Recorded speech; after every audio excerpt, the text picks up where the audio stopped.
अस्सलाम वालेकुम नाज़रीन, मैं हूं ज़ैन मदनी हुसैनी और आप देख रहे हैं सिटी न्यूज़ नेटवर्क का डिजिटल मीडिया। मई के महीने में भारत की जानिब से पाकिस्तान को जो है वो एक हमला किया गया। भारत की जानिब से बड़े ड्रोन भेजे गए, बड़ा कुछ किया गया, लेकिन पाकिस्तानी अफवाज ने ऐसा जवाब दिया कि आज भी भारत जो है वो सोच रहा है कि ये पाकिस्तानी अफवाज ने किया क्या। 6 राफेल तैयारे, 6, एक भी नहीं, 6 राफेल तैयारे वो मार गिराए भारतीय अफवाज के पाकिस्तानी शाहीनों ने। और वो राफेल तैयारे जिनका पूरी दुनिया में डंका बजता था, उन राफेल तैयारों के गिरने से राफेल कंपनी को जो है वो इतना नुकसान हो चुका है कि अब कोई राफेल ख़रीदने को तैयार नहीं है। जबकि फ्रांस वाले इंडिया पे ये इल्ज़ाम लगा रहे हैं कि जी आपके पायलट ठीक नहीं थे, लेकिन इंडिया वाले फ्रांस पे ये इल्ज़ाम लगा रहे हैं कि जी आपके तैयारे ठीक नहीं थे। बात अगर की जाए पाकिस्तानी अफवाज की, तो पाकिस्तानी अफवाज ने मार्का हक जो है वो ऐसा फिर उसका जश्न मनाया कि आज हिंदू जो है वो सोचो विचार में जो है बिल्कुल जो है ना वो ज़हनी मरीज़ बन गए हुए हैं। अमिताभ बच्चन साहब ने एक प्रोग्राम किया अपनी 3 ख़वातीन फ़ौजी अफसरों को बिठा के, और वो झूठ बोला है, वो झूठ बोला है, वो झूठ बोला है कि तौबा तौबा तौबा तौबा। बहरहाल बड़े फ़नकारों ने, इंडिया के जो फ़नकार हैं उन्होंने बड़ी बातें की।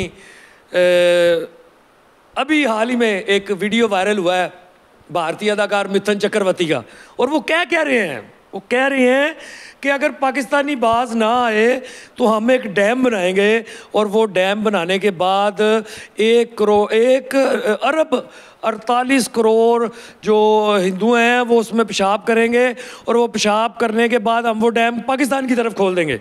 राशिद महमूद साहब भी हमारे लेजेंड अदाकार हैं, इनसे जानते हैं राशिद साहब ये मिथुन चक्रवर्ती पागल तो नहीं हो गया अपने बाकी लोगों की तरह? देखो, आलम पीरी में हवास कायम रखना जो है ना, ये बड़ी एक अल्लाह की देन होती है रहती है, वरना हार्ड डिस्क में एरर आ ही जाया करता। मिथुन चक्रवर्ती आर्टिस्ट है, दूसरे अमिताभ साहब भी आर्टिस्ट है। चले, अमिताभ साहब ने जो अगर उनको बिठा के कुछ बातें बजे तो उसमें कहीं वो उन्होंने खुद बचा के की होंगी, क्योंकि वो हाँ बिल्कुल, वो गाड़ी में बैठ रहे थे और गाड़ी में बैठते ही एक बंदा आया आके, मेरा ख्याल है वो यूट्यूबर ही था, कोई मीडिया से रिलेटेड ऐसा नहीं था, क्योंकि उसको एक्सपीरियंस भी नहीं था कि वीडियो किस तरह बनानी है। वो बस गाड़ी में बैठ रहे हैं और गाड़ी में बैठते ही उसने सवाल किया और मिथुन चक्रवर्ती ने ये जवाब दे के फटाफट गाड़ी में बैठा है और वो निकल गया। मिथुन चक्रवर्ती एक पुराने अदाकार है, अदाकार का नया या पुराना अदाकार हो, लेकिन किसी भी फनकार जो होता है वो किसी एक खित्ते का नहीं होता, वो सारी दुनिया का होता है। मिथुन चक्रवर्ती साहब, आप क्या थोड़ी सी डिग्निटी और वकार बाकी था तो वो आपने बिल्कुल ख़त्म कर लिया। आप ये क्या ये करके ये बहा देंगे, हम तो ये एक रात में आप पे कर चुके हैं। मैं वो लफ्ज़ बेहुदा इस्तेमाल नहीं करूँगा जो आपने किया, हमने तो फिजिकली कर दिया, आप तो इरादा बता रहे हैं हमको। हम लगातार आपसे कहते चले आ रहे हैं कि हम तैयार हैं, हमें छेड़ना नहीं। आपने नहीं समझ नहीं आई, आपके सब आपने पंगा लिया और हमने विदिन मिनट्स आपके कानों से धुआं निकाल दिया है। उनका डिफेंस और तुम लोगों का डिफेंस सिस्टम तबाह कर दिया, पाकिस्तानी एयरफोर्स ने डिफेंस सिस्टम तबाह कर दिया। आपके पायलट को, आपके बिल्कुल एयरफोर्स के सिस्टम को पता ही नहीं चला कि हमारे जो है वो शाहीन जो है वो किस तरह आए हैं, और आपके जो है बेस तबाह कर दी, आपकी एयरफोर्स की तमाम बेस तबाह कर दी। अच्छा, मुझे मिथुन चक्रवर्ती ने जो बात कह दी, अमिताभ बच्चन साहब ने अपने 3 फौजी अफसरों को लेकर एक प्रोग्राम किया है। अच्छा, झूठ बड़े बोले उसमें। देखें, जिस मुल्क में वो रह रहे होते हैं और आपके पास लंबे चौड़े जब आप एसेट्स बना लेते हैं तो एसेट्स जो है उसमें टैक्स वैक्स 100 तरह की ऐसी चीज़ें होती है।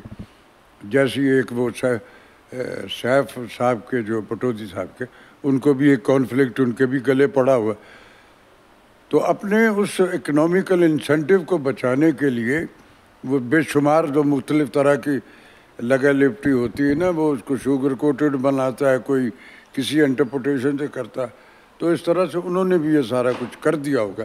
अरे फिज़िकली जो कुछ हुआ है वो कुछ छुपा हुआ सारी दुनिया ने देखा आपका। आपके हमारे आए, हमने आपके कानों से फिजिकली धुआं निकाला है और सारी दुनिया को पता है। जज्बा जो है ना, जज्बा, आपके जितनी फौजी और ये सारे होते हैं ना, वो सारे के सारे तनख्वाह के लिए फौज में होते हैं।